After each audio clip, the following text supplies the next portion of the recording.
Let me discuss the classification of contract. ಕಾಂಟ್ರಾಕ್ಟಲ್ಲಿ ಯಾವ್ಯಾವ ರೀತಿಯಾದಂಥ ವಿಧಗಳಿದೆ ಅಥವಾ ಮತ್ತು ರೂಪಗಳಿದೆ, ವರ್ಗಗಳಿದೆ ಅನ್ನೋದ್ರ ಬಗ್ಗೆ ತಿಳ್ಕೊಳ್ಳೋಣ ದಿಸ್ ಚಾಪ್ಟರ್ಲಿ.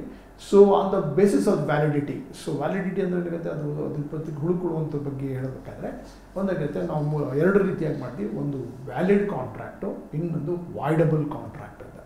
ವ್ಯಾಲಿಡ್ ಅಂದರೆ ಯಾವ contract any agreements which fulfills the conditions to be stated in the section 10 of the act, that is called a valid contract. ಊರ್ಜಿತ ಒಪ್ಪಂದಗಳು ಯಾವುದು ಕಾನೂನುಬದ್ಧವಾಗಿರುತ್ತದೆ ಮತ್ತು ಕಾನೂನಲ್ಲಿ ಸೆಕ್ಷನ್ 11-10 ಏನು ಹೇಳಿರ್ತದೆ ಅಷ್ಟು ಯಾವುದು ಫುಲ್ಫಿಲ್ ಮಾಡಿರುತ್ತೆ ಅವೆಲ್ಲವೂ ಸುದ್ದಿ ಏನಾಗುತ್ತೆ ವ್ಯಾಲಿಡ್ ಕಾಂಟ್ರಾಕ್ಟ್, ಊರ್ಜಿತವಾದ ಒಪ್ಪಂದಗಳು ಅಂತ ಕರಿತೀವಿ. ವಾಯ್ಡಬಲ್ ಅಂದರೆ ಏನಾಗುತ್ತೆ, ಅಟ್ ದಿ ಬಿಗಿನಿಂಗ್ ಏನಾಗುತ್ತೆ it is valid, after some instance it become the voidable. So for examples ಏನಾಗುತ್ತೆ, ಒಂದು ವ್ಯಕ್ತಿ ಮದುವೆ ಮಾಡ್ಕೊಳ್ತೀನಿ ಅಂತ ಯಾವುದೋ ಒಂದು ಹೆಣ್ಣು ಮಗಳಿಗೆ ಹೇಳ್ತಾರೆ ಅಂತ ಇಟ್ಕೊಳ್ಳಿ.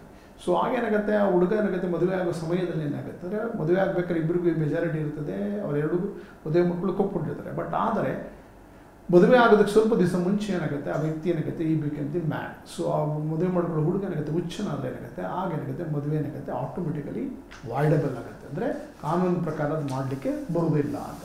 ವಾಯ್ಡ್ ಅಗ್ರಿಮೆಂಟ್ಸ್ ಅಂತ ಹೇಳ್ತೀವಿ.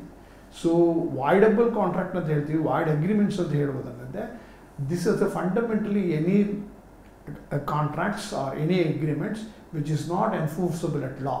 ಇಂಥ ಅಗ್ರಿಮೆಂಟ್ಗಳು ಕಾನೂನಲ್ಲಿ ಯಾವುದೇ ರೀತಿಯಾದಲ್ಲಿ ಇದನ್ನು ಎನ್ಫೋರ್ಸ್ ಮಾಡೋದಕ್ಕೆ ಅದು ಜಾರಿಗೊಳಿಸೋಕೆ ಆಗದೇ ಇರುವಂಥದ್ದನ್ನು ನಾವೇನಾಗುತ್ತೆ ವಾಯ್ಡ್ ಅಗ್ರಿಮೆಂಟ್ಸ್ ಅಂತ ಹೇಳ್ತೀವಿ. ನಾವು ಅದು ಯೂಶ್ವಲ್ ಆಗಿರುತ್ತೆ ಕ್ವೈಟ್ ಕಾಮನ್ ಯಾವ ಕಾಂಟ್ರಾಕ್ಟ್ಗಳಂದರೆ ವಾಯ್ಡ್ ಕಾಂಟ್ರಾಕ್ಟ್ಸ್ ಅಂತ ಹೇಳಬೇಕಾಗುತ್ತೆ.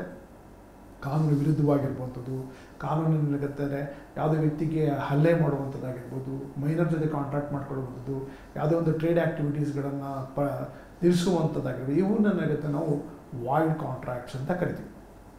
ಮತ್ತು illegal contracts, any contracts or any agreements which is not enforceable at law, ಅದು ಕಾನೂನು ವಿರುದ್ಧವಾಗಿರುವಂಥದ್ದನ್ನು ನಾವು ಇಲ್ಲೀಗಲ್ ಅಂತೀವಿ. ಇಲ್ಲೀಗಲ್ ಅಂದರೆ ಲೀಗಲ್ ಆಗಿ ಇಲ್ಲದೇ ಇರುವುದನ್ನು ಇಲ್ಲೀಗಲ್ ಅಂತ ಕರಿತೀವಿ. ಇನ್ನೊಂದು ಅನ್ಎನ್ಫೋರ್ಸಬಲ್ ಅಂತ, ಲೀಗಲ್ ಆಗಿರುತ್ತೆ ಬಟ್ ಅದನ್ನೇನೈತೆ ಕಾನೂನು ಪ್ರಕಾರವಾಗಿ ಅದು ಮಾಡಲಿಕ್ಕಾಗಲ್ಲ. ಫಾರ್ ಎಕ್ಸಾಂಪಲ್ಸ್ ಈಗ ನಮ್ಮಲ್ಲಿ ಸ್ಟ್ಯಾಂಪ್ ಡ್ಯೂಟಿ ಆ್ಯಕ್ಟ್ ಪ್ರಕಾರ ಏನಾಗುತ್ತೆ ಪ್ರತಿಯೊಂದು ಅಮೌಂಟ್ಗೆ ಇಷ್ಟು ಪರ್ಸೆಂಟೇಜ್ ಸ್ಟ್ಯಾಂಪ್ ಪೇಪರ್ನ ತೊಗೊಳ್ಬೇಕು ಅನ್ನೋದು ನಮ್ಮಲ್ಲಿ ಕರ್ನಾಟಕ ಸ್ಟ್ಯಾಂಪ್ ಡ್ಯೂಟಿ ಆ್ಯಕ್ಟ್ ಪ್ರಕಾರ ಇದೆ. ನಾವು ಯೂಶ್ವಲ್ ಆಗಿ ಏನು ಮಾಡ್ತೀವಿ ಅಂದರೆ ಸ್ಟ್ಯಾಂಪ್ ಡ್ಯೂಟಿಗೆ ಯಾಕೆ ಕೊಡಬೇಕು ಅಂತೇಳಿ ಅದಕ್ಕಿಂತ ಕಡಿಮೆ ಅಮೌಂಟಲ್ಲಿ ಏನಾಗುತ್ತೆ ಅದನ್ನು ನಾವು ಕಡಿಮೆ ಅಮೌಂಟಿಗೆ ತೊಗೊಂಡೇನಾಗುತ್ತೆ ಪ್ರೈಸ್ನ ಕಡಿಮೆ ತೋರಿಸ್ತೀವಿ, ಅದಕ್ಕೆ ಕಾಂಟ್ರಾಕ್ಟ್ ಪ್ರೈಸ್ ಕಡಿಮೆ ತೋರಿಸಾಗುತ್ತೆ, ಆ ಪ್ರೈಸ್ ಕಡಿಮೆ ಆಗುತ್ತೆ, ಆ ಸ್ಟ್ಯಾಂಪ್ ಪೇಪರಿಗೆ ತೊಗೊಳ್ಳೋದು. ಯೂಶ್ವಲ್ ಈಗ ನಮ್ಮಲ್ಲಿ 13% ಕಾಂಟ್ರಾಕ್ಟ್ ಸ್ಟ್ಯಾಂಪ್ ಪೇಪರ್ ಡ್ಯೂಟಿ ಇದೆ. 13% ನೀವು ತೊಗೊಳ್ಳೋದೇನಾಗುತ್ತೆ 3% ತೊಗೊಂಡ್ರೇನಾಗುತ್ತೆ ಇಟ್ ಈಸ್ ಅನ್ಎನ್ಫೋರ್ಸಬಲ್. ಯಾಕೆಂದರೆ ಅದನ್ನು ಮಾಡಲಿಕ್ಕಾಗಲ್ಲ. ಯಾಕೆ ಅಂದರೆ ಅದು ಸ್ಟ್ಯಾಂಪ್ ಡ್ಯೂಟಿ ಪ್ರಕಾರ ಅದೇನಾಗುತ್ತೆ ಅಷ್ಟು ಅಮೌಂಟಿಗೆ ಅದು ಇಲ್ಲ, ಅದರಿಂದ ಏನಾಗುತ್ತೆ ಅದು it cannot be enforceable. On the basis of the formation ಹೇಗೆ ರಚನೆಯಾಗಿರುತ್ತೆ ಅಂತ ನಮ್ಮಲ್ಲಿ 3 ರೀತಿಯಾದಂಥ ಕಾಂಟ್ರಾಕ್ಟ್ ಇದೆ. ಒಂದು express contract. So anything is be expressly stated either in the words or in a spoken words is called express ಅಂತ ಹೇಳ್ತೀವಿ. ಯಾವ ಅಗ್ರಿಮೆಂಟ್ಸ್ಗಳು ಯಾವ ಕಾಂಟ್ರಾಕ್ಟ್ಗಳು ಅದನ್ನು ಸೂಚ್ಯವಾಗಿ ಹೇಳಿರ್ತವೆ, ಅದು ಎಕ್ಸ್ಪ್ರೆಸ್ ಮಾಡಿ ಹೇಳಿರ್ತವೆ ಅಂಥವ್ರಲ್ಲಿ ನಾವು ಎಕ್ಸ್ಪ್ರೆಸ್ ಕಾಂಟ್ರಾಕ್ಟ್ ಇದ್ದೀವಿ.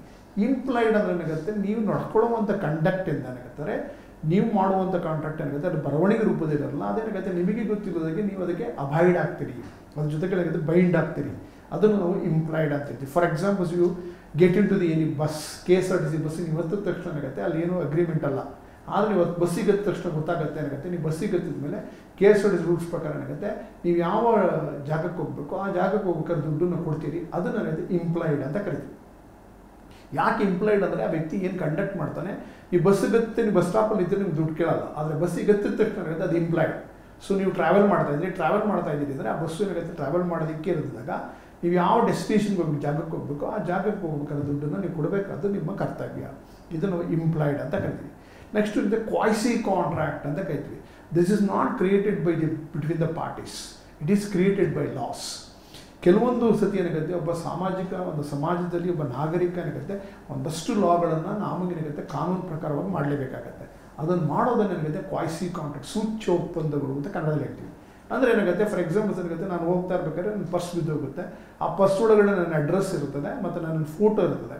ಹಾಗಿದ್ದಾಗ ನೀವು ಏನು ಮಾಡಬೇಕಾಗ ಕಾನೂನು ಪ್ರಕಾರವಾಗಿ ಏನಾಗುತ್ತೆ ನಾವೇನಾಗುತ್ತೆ ಅಂತ ಕ್ವಾಯ್ಸಿ ಕಾಂಟ್ರಾಕ್ಟ್ ಸೂಚ್ಯವಾಗಿ ಏನು ಹೇಳುತ್ತೆ ಅಂದರೆ ಆ ವ್ಯಕ್ತಿ ಯಾವ ವ್ಯಕ್ತಿ ಪರ್ಸ್ ಕಳ್ಕೊಂಡಿರ್ತಾನೆ ಆ ವ್ಯಕ್ತಿಗೆ ಆ ಪರ್ಸನ್ನು ತೊಗೊಂಡೋಗಿ ವಾಪಸ್ ಕೊಡಬೇಕಾದ್ದು ನಿಮ್ಮ ಡ್ಯೂಟಿ ಅಂತ, ಅದನ್ನು finders of the last goods ಅಂತ ಕರಿತೀವಿ.